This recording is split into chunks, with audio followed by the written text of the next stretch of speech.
बता रहे हैं कि आप वहाँ से होके भी आए हैं, आपने वहाँ के किसानों का दुख और दर्द समझा है।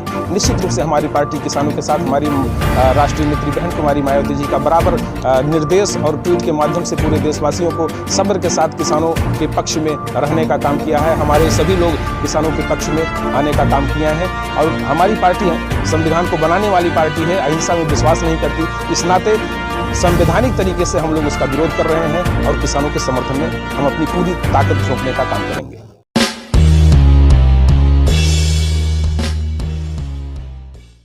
हमारे बस्ती मंडल, इसमें संत कबीर नगर और सिद्धार्थ नगर और बस्ती ज़िला आता है, इसकी मीटिंग आज मंडल स्तरीय पर किया गया है और तीनों ज़िलों से जितने भी सम्मानित पदाधिकारी हैं वो सब यहाँ इकट्ठा हुए थे।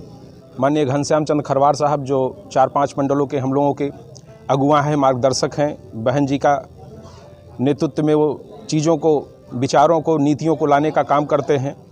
आज वो हमारे मुख्य अतिथि थे, माननीय सुधीर कुमार भारती जी देवरिया से चल के आए थे और सभी हमारे पदाधिकारीगण तीनों जनपद के यहाँ जुटे हुए थे। उनकी बातों को हमने सुना है। ये बेसिकली आने वाला 2022 में तो विधानसभा चुनाव है ही है, लेकिन वर्तमान में जो लोकतंत्र का सबसे बड़ा उत्सव हमारे त्रिस्तरीय चुनाव आने वाले हैं कुछ ही समय में, जो हमारे सारे लोकतंत्र की बेस का काम करते हैं, उसके चुनाव को मद्देनजर रखते हुए सारे जनपद के सारे सेक्टरों की समीक्षा हुई है और जितने भी प्रत्याशीगण हमारे जो जिला पंचायत में खड़े होंगे या अन्य जिस भी पद पे खड़े होना चाहते हैं, उनके लिए हमारी ये समीक्षा बैठक थी। उन्होंने आवश्यक दिशा निर्देश दिए हैं।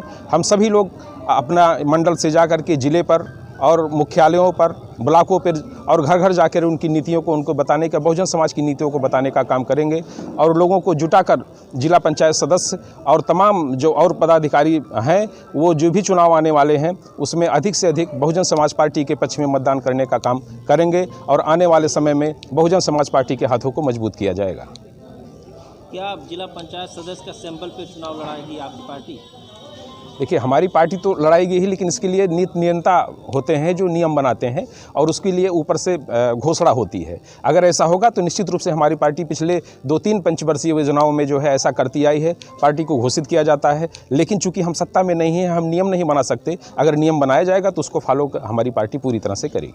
अच्छा, दूसरा सवाल हमारा है जी, किसान बिल को लेकर लगातार किसानों द्वारा धरना जारी है, जिसमें 26 जनवरी को हमारे किसानों के ऊपर लाठीचार्ज और मुकदमा दर्ज किया गया। बिल्कुल, इस पर आप क्या कहें?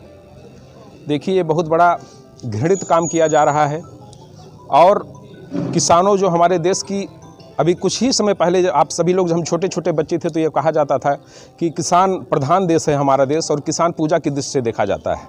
ये अन्नदाता हैं जो हमारे पूरे देश की जो है उनको अन्न के रूप में प्रदान करने का काम करते हैं। उनके साथ खिलवाड़ किया जा रहा है, उनकी भावनाओं को पिछले 2 महीनों के साथ उनके साथ खिलवाड़ किया जा रहा है। उनकी मांगों को ये सरकार इतनी निरंकुश हो गई है कि उसको लगता है कि हम जैसे भी चाहेंगे, जो भी चाहेंगे वो काम कर जाएंगे। इस नाते उनका ध्यान न रखते हुए उनके आंदोलन को तोड़ने का काम कर रही है। और जैसे हमारे अंग्रेज जो हमारे देश में शासन करते थे, 200 सालों तक शासन किया उन्होंने और उनका मानना था कि हम फूट डाल के इस देश को विभाजित कर देंगे। ऐसे ही घटना हमारी 26 तारीख का जो अभी घटा हुआ है, ये फूट डाल करके, तोड़ के ये सरकार चाहती है कि हमारे अन्नदाताओं को बदनाम करके इनके आंदोलन को ख़त्म किया जाए। 108 या 10 जैसा हमारे विशेषज्ञ लोग बता रहे हैं कि इतने लोगों का देहांत हो गया है। बताइए कि क्या ये ऐसा नॉर्मल जीवन में संभव है कि कोई षड्यंत्र रच के अपनी जान दे देगा क्या? लेकिन सरकार के कान पे जू नहीं रेंग रही है। वो लगातार इस आंदोलन को ख़त्म करके, उनको बदनाम करके और अपना उल्लू सीधा करने का चाह रही है, क्योंकि वो चंद उद्योगपतियों के हाथों में खेलकर इस देश को बर्बाद करना चाहती है। इसी नाते ही सारा षड्यंत्र रच के और ऐसा दुर्भावना फैलाई जा रही है ताकि एक गलत मैसेज जाए और किसान को बदनाम किया जा सके। लेकिन उनकी असलियत हमारे सभी लोग, हमारे किसान भाई, हमारी बात जान चुके हैं और आने वाले समय में हमें लाठी डंडा लेकर के नहीं, बल्कि वोट की चोट पहुँचा करके देखिएगा कि आने वाले समय में बीजेपी का क्या असर होगा। जो हमारे साथ षड्यंत्र कर रहे हैं वो अपने आप खुद खत्म होने का काम करेंगे। सर, जय जवान जय किसान का नारा लगाया जाता था, लेकिन 26 जनवरी को जहां भारतीय संविधान दिवस मनाया जाता है, गणतंत्र दिवस के रूप में मनाया जाता है पूरे देश में, उस समय जवान और किसान आमने सामने थे, जिसमें 2 किसान को गोली भी लग गई है और जिसमें मर भी गए हैं। तो इस पर आप क्या कहेंगे? देखिए, जवान किसान जो भी हैं, हर जवान भी कहीं ना कहीं किसान का ही बेटा है, उसको भी उससे सहानुभूति है। लेकिन शासन सत्ता जब आती है तो उनके जो ऊपर के आला अधिकारी होते हैं, जो नेतागण बैठे होते हैं शासन सत्ता में, उनके चीज़ों को पालन करना उनका काम होता है। तो झड़प तो हुई है, लेकिन कोई भी जवान ये नहीं चाहेगा कि किसी किसान को, जो पूरे देश के किसानों के स्वाभिमान और सम्मान के लड़ाई लड़ रहा है पिछले 60 दिनों से, उसके खिलाफ वो नहीं जाना चाहता है। लेकिन चूंकि ऊपर से निर्देश रहा है, इस नाते कुछ झड़प हुई हैं और आने वाले समय में हमारा किसान निश्चित रूप से अपनी सही दिशा को प्राप्त करेगा। और ये आंदोलन निश्चित रूप से, हमको पूर्ण विश्वास है कि ये आंदोलन अपनी सही दिशा में जा रहा है और आने वाले समय में सरकार इसको वापस लेने का काम करेगी, ऐसा हम विश्वास करते हैं। क्या आपकी सरकार अगर बनती है तो जिसमें किसानों के ऊपर दर्ज मुकदमा सरकार वापस लेगी? हमारी पार्टी बहुजन समाज पार्टी हमेशा से ही गरीब मजदूर किसान भाइयों की पार्टी रही है और हमेशा उनके उत्थान के लिए, उनके स्वाभिमान और सम्मान की लड़ाई लड़ती रही है। जैसा कि आपने सुना है कि हमारे जिनको अभी ये देशद्रोही साबित करने की कोशिश कर रहे हैं, ऐसे ही किसान के आंदोलन में हमारी पार्टी ने 40-40 मुकदमों को उनके अपने समय में वापस लेने का काम किया है।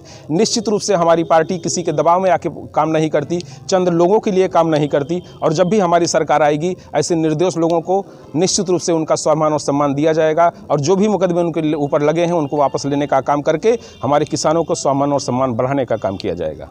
सवाल इसलिए किया गया है जी, कि पूर्व में आपकी सरकार बनी थी जिसमें किसानों के ऊपर दर्ज मुकदमा वापस ली गई थी। बिल्कुल इसलिए बिल्कुल हमने सवाल जी, आप ने बहुत अच्छा सवाल किया। और जैसा कि आप बता रहे हैं कि आप वहाँ से होके भी आए हैं, आपने वहाँ के किसानों का दुख और दर्द समझा है। निश्चित रूप से हमारी पार्टी किसानों के साथ, हमारी राष्ट्रीय नेत्री बहन कुमारी मायावती जी का बराबर निर्देश और ट्वीट के माध्यम से पूरे देशवासियों को सब्र के साथ किसानों के पक्ष में रहने का काम किया है। हमारे सभी लोग किसानों के पक्ष में आने का काम किया है और हमारी पार्टी संविधान को बनाने वाली पार्टी है, अहिंसा में विश्वास नहीं करती। इस नाते संवैधानिक तरीके से हम लोग उसका विरोध कर रहे हैं और किसानों के समर्थन में हम अपनी पूरी ताकत झोंकने।